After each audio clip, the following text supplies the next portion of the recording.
Today we're talking about how to stick to an exercise routine like a pro in 2022.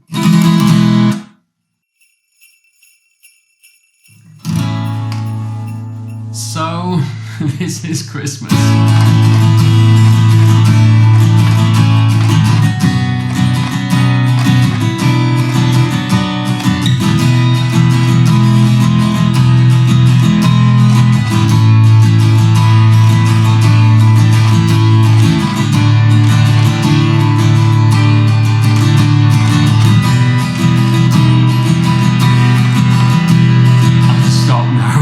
That's enough. I had to do that because I literally started off this video before saying, so this is Christmas, and I sounded like something John Lennon, so I may as well do some John Lennon and Merry Christmas properly to start things off today. Anyway, we're in the office. I got new strings on my guitar after this week's debacle of snapping one of my G strings, of all things. So that's on here, so I thought I'd just have a bit of fun, get some Christmas spirit into the whole thing, and have some joy, because whenever I'm in the office, it always gets a bit serious, really, so I thought I'd enjoy a bit of fun times here in the office today as we talk about how to stick to an exercise routine like a pro in 2022. Right, let's put this thing away.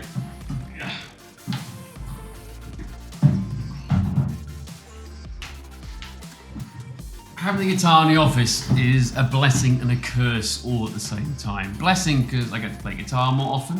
A curse because whenever I want to procrastinate, it's pretty easy to turn around and pick up the guitar, which I've been doing the last few days. So it's one of those things, it's Christmas, right? Better doing that than anything else, isn't it? So, today's topic, let's get straight into it now, because 2022 is just around the corner. And I want you to start thinking about what you're going to do to stick to your exercise routines and fitness routines in 2022. It's good to come into it in 2022 fresh. However, I like to get people thinking about things and thinking about the process early doors to help them avoid mistakes when they start in the big January rush that is fitness craze time. So, it's January again, that time of year where everyone devotes a New Year's resolution to something health and fitness and well-being related. In fact, over half of New Year's resolutions that are made have some element of fitness and well-being attached to it. The problem is about 80 to 90% of those New Year resolutions fail within the first 3 months. I think a staggering 60% fail within the first 2 weeks.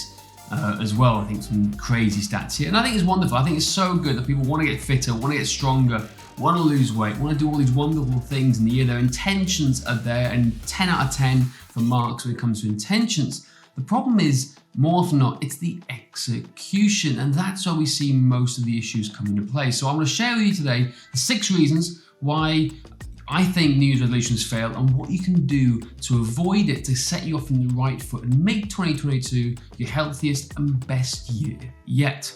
Okay, the first thing we're going to do is ask ourselves, why do these New Year resolutions fail? Well, we believe there's 6 reasons. 5 of the reasons are based on the great work by James Clear from Atomic Habits. If you haven't read his book, Atomic Habits, I highly recommend doing so.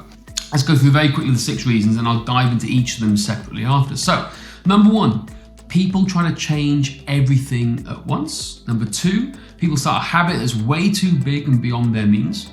Number 3 is they seek a result, not a ritual when it comes to changing habits and resolutions.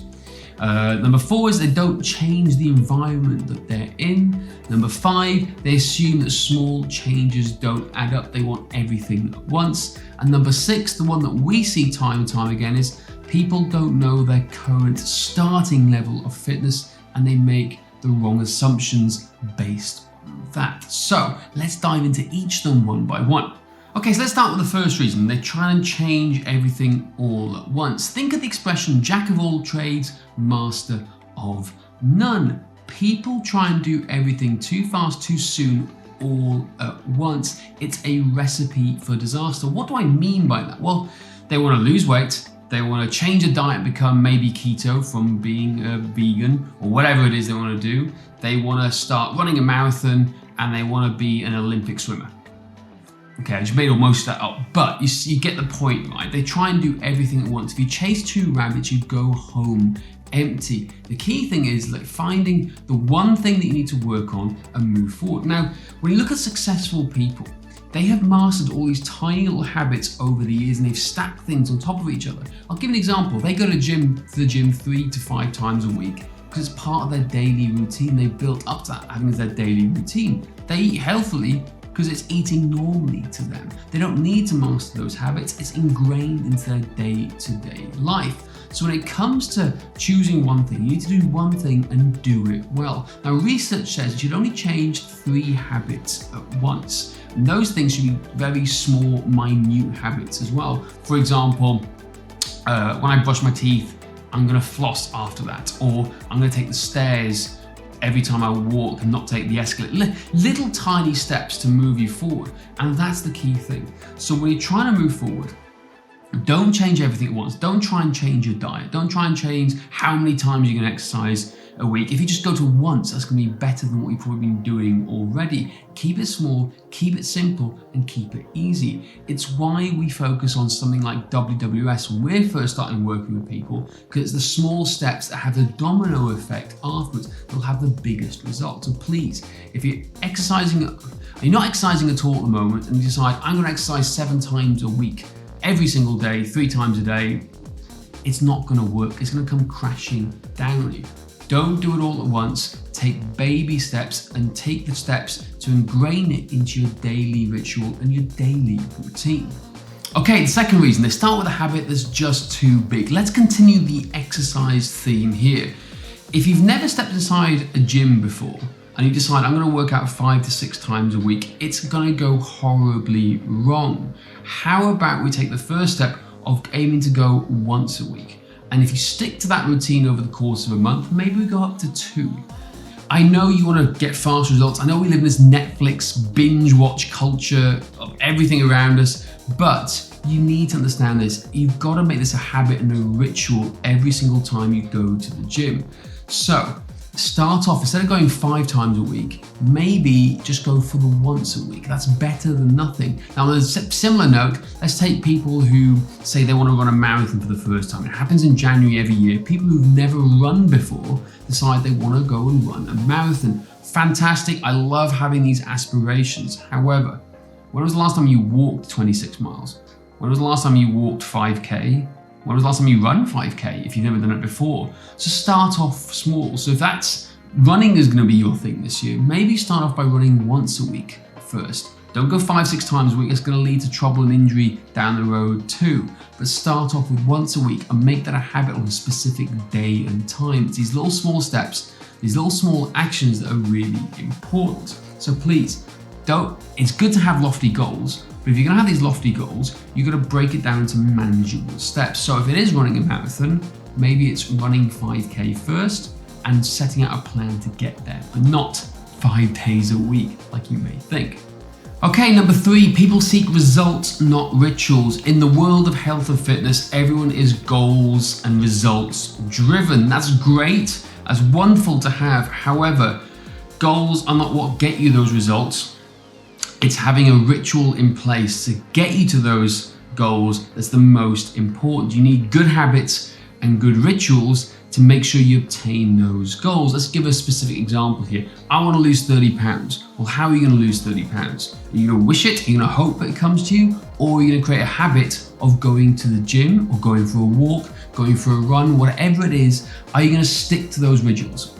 Because it's all about the change in lifestyle that you need to deliver. Change your lifestyle, believe in yourself, believe that you're going to become that runner, okay? You may not be yet, but believe that you want to be a runner. And that comes from doing running more often. And the more often you do it, the more you're likely to believe it. And when you change your beliefs, everything starts to move forward in the right direction for the long haul. I can't say that enough. So again, don't just go for the results. Results are important and it's a great motivator when you achieve them. However, it's the ritual and the lifestyle changes that are going to help you get there faster and keep you there and make you stick to it as well. Okay, the 4th reason, people who don't change the environment that they're in. If you are in a negative environment, you ain't going to make positive lifestyle changes, in particular with health, fitness and well-being. And nutrition, oh my God, it's even worse. I'll give you a specific example. Let's say in your kitchen, in the cupboards, you have potato chips, you have candy bars, chocolates, sweets, cakes, all these things in the cupboard there. Your willpower is always going to struggle because you know it's always there. What's the fastest way to eradicate those temptations? Not have them in the cupboard in the first place. Not be in an environment where there's all this temptation around you. It's a very quick fire way to help reduce the amount of snacking on these type of things that you're doing. That's what I mean by a negative environment. You can have a negative environment at work. You can also be in a negative environment with your friends and family who don't like doing fitness, who scorn you every time you try and do fitness. I know you can't change your family, however, maybe friends who are against those sort of ideas, but think about the environment, change the environment, move yourself into a positive environment. That's why gyms and community gyms work so well. You're surrounded by like-minded people to help you get to where you want to get to. So change up your environment and it'll set you up for the long haul when it comes to your habits and your New Year resolutions. Okay, the fifth one, the reason why New Year's resolutions fail is that people don't believe that small changes add up. Now, what do I mean by this? They think you need to go big or go home, or there's no point doing it at all. So that's what you see. You see people go into the gym or any other fitness routine they make up in January. They do it 3-4 times a week, get sore, gets hurt themselves, maybe even injure themselves, and give up for the rest of the year. The thing is, it's about small incremental change, little steps, baby steps that all add up, like stack upon layer, upon layer, upon layer, upon layer. The domino effect. You're gonna do one domino, it's gonna have a knock-on effect to everything else. It's why we start off with WWS when people are trying to lose weight. If we get them walking more, we're going to hopefully encourage them to drink more water. And if they walk more and drink more water, maybe, just maybe, they may start to sleep a little bit better too. And those are the fundamentals of life, the fundamentals that most everyday athletes, the successful ones anyway, have got nailed in. It's all about better habits for those. So little baby steps. Going to the gym once a week is better than not going at all. And it's way better, in my opinion, than going 6 times a week when you've never been before. Now, there's a great video on YouTube, I think back in 2014, Admiral Bill McRaven of the Navy SEALs posted this video about make your bed. Make your bed is the first task that you do in a day, and it sets you up for the rest of the day. I highly agree with that. It has a knock-on effect. If you haven't seen it before, I highly recommend searching the YouTubes to find it out. But we've asked this question many times to some of our clients, and I guarantee you this, most people who don't make their bed in the morning tend to have cluttered lifestyles. Their brain's a bit of a mess, and all their other habits throughout the day tend to be a bit of a mess too. Now, it doesn't happen for everybody, but a lot of people who we've implemented the simple task of, hey, why don't you try making your bed every day, sets them up for success for the rest of the day because they completed the first task of the day, just like old Bill McRaven said himself, and allows you to do tasks better. But here's why it's important. It may be a mundane task, but if you don't focus on the simple mundane tasks in life, you're never going to think about the bigger things and get them or do them well as well. So a simple task of just making your bed every single day has a knock-on effect to making sure you care about the bigger tasks. Now, the big task in terms of health and fitness is going to the gym maybe, or doing an exercise routine, or making the right choices when it comes to your nutrition. If you can't be bothered with the simple things, the little small baby steps, then I promise you now, you're never going to succeed. So please bear in mind this, baby steps count. 1% better every single day, and don't assume that these little tiny steps won't add up over time. I promise you they will. Okay, so let's talk about the 6th and final reason why I think most New Year's resolutions fail in terms of fitness. People don't actually know what their current level of fitness is, so they choose something that's highly inappropriate for them to do. People love to guess, they hate assessing. People hate to assess and know where they stand in the game of fitness, and that's what fitness is. It's a bit of a game. And if you don't know the score, how are you gonna play the game? You're not gonna play a game of basketball or soccer or American football, are you? Without any scores in here. It'll just be a free-for-all, and there's no point to it. There'll be no winners and losers. It's exactly the same when it comes to the world of fitness. If you don't assess, you don't know where your starting point's going to be, how are you going to win? And we see this time and time again. If you don't know your current level of fitness, how are you going to move forward? Examples, time and time again. They'll choose a 30-day workout plan. They'll choose a 12-week plan they can buy on the internet and buy off here.